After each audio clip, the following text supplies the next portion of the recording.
Yeah, dog. So here we are.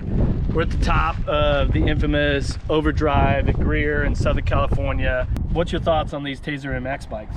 Yeah, man. I mean, it's pretty cool. Like to see a lot of my buddies that race motocross, man, they're not really into going out and riding XC, or you know, they don't want to pedal up some of the hills, and you know, it gets steep, and they're like, oh yeah, man, I'd just rather go ride my dirt bike. But you know, these things super fun. You know, they haul, so you can do more runs, get more seat time in. You can ride with people you normally wouldn't be able to ride with, you know, different power levels, and yeah, dude, they're just really fun. You know, if you can't get to the moto tractor in the week, you can get out in the hills and get some fitness, yeah, and have some fun during the week.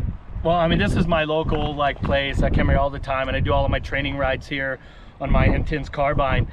And we were just hauling ass coming up the trail. I'm riding lines that like at speeds that I never even. It's a totally different experience. When was the last time you came out and laughed and ripped corners going uphill? Yeah. You were having a you're like, normally, oh, this is a grind.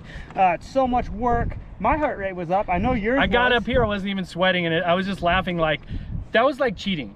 Yeah. I mean, like with the assist, you can go have a blast riding mountain bikes, and you know, because it takes the workload off of the climb, and then you can have fun going downhill.